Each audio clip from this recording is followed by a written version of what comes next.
So I put the timing belt on the car already, and just to make a note of it, and that's all I got for a zoom, since I couldn't get any better than that from Canon.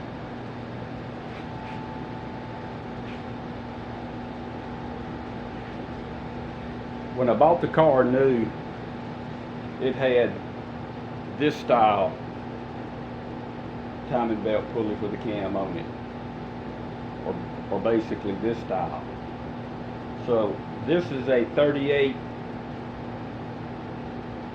tooth for a 1.6, and this is off of an EX motor, and this is a 37.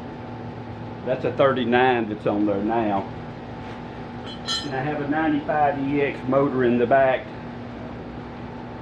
and it's a 38.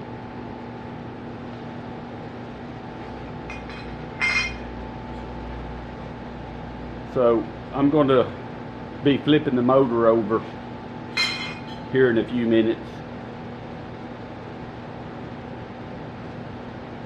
and then I'll start struggling to take an oil pan off.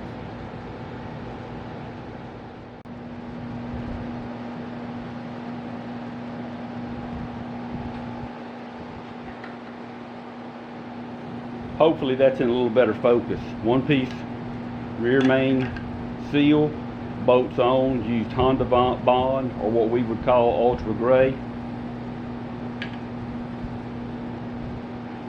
And be aware of your, anyway. So got the oil pan off, cleaned it up.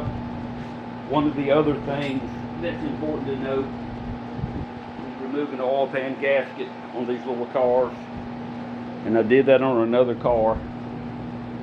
I hope you can see that. I'm going to place it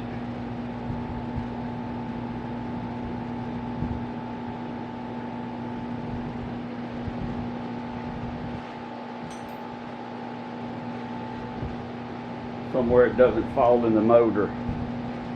So that's a washer. Those washers go around these studs. They're kind of an anti-crush washer. Thing is, if you don't get those off of those studs, and you just literally throw another gasket on there, well, your gasket doesn't fit, and you have an oil leak. So I have a car sitting right out there, belongs to my daughter.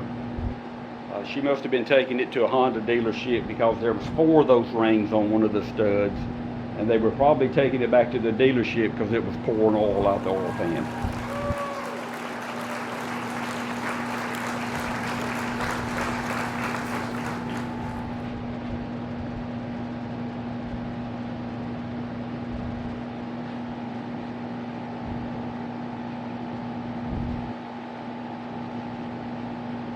Again, not hating on the dealership, just pointing out some of the things that can go wrong for you.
So off camera, I took the valve cover back off.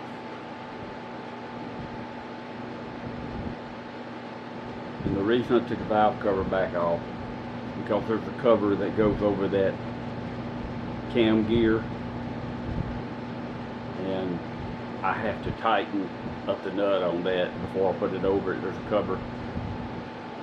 So down here on the crankshaft, there's two beveled guide plates, and one's beveled toward the block and the other one's beveled away from the block, and so it acts as a guide to keep the belt in alignment.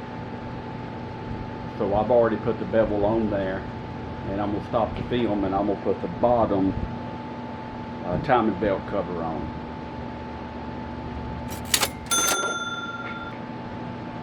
On the older cars, these timing belt covers are virtually indestructible compared to the newer ones, where they will just rot all to pieces, or the normal vibration of an engine driving up and down the road will cause the bolt holes to break. So,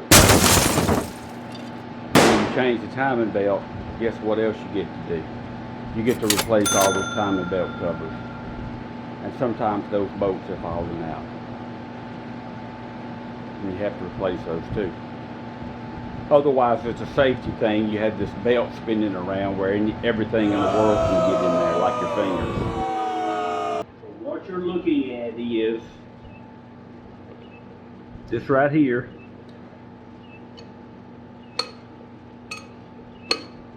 There's a little V.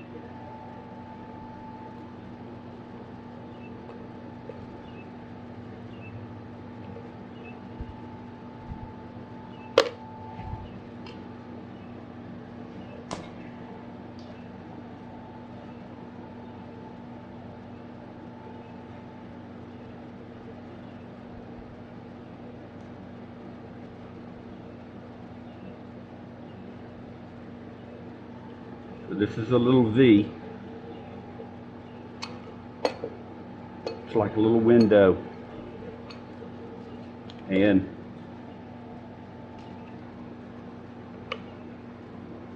you can see this pick fits in that V.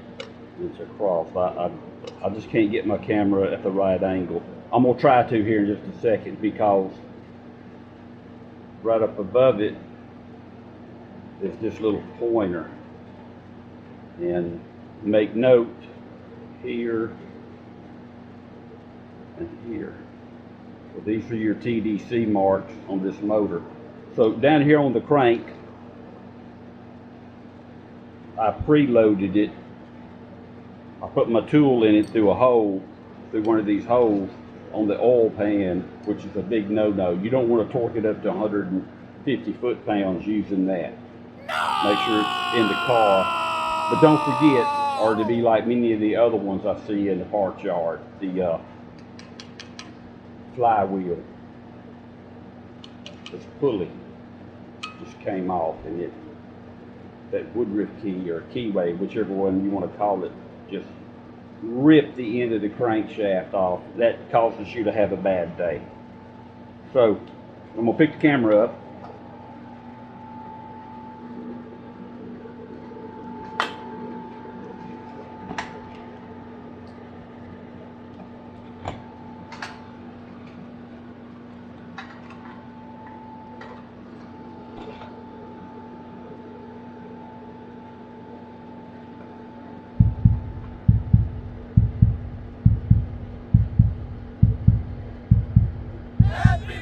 I hope you can see that.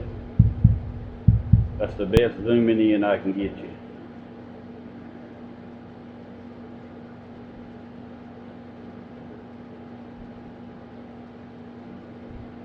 So you look down through there at that. Hopefully the grooves in your pulley assembly still has paint in it, and you can see where it's at. But that's what those are for on your covers. if you didn't already know that.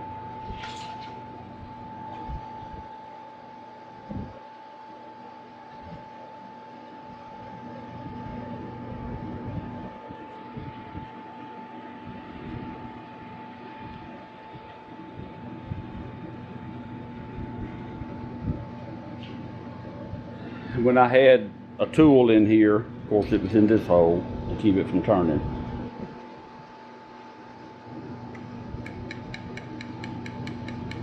Tighten that up. So now I'm gonna put the cover on, and you put the cover on before you put the valve cover on.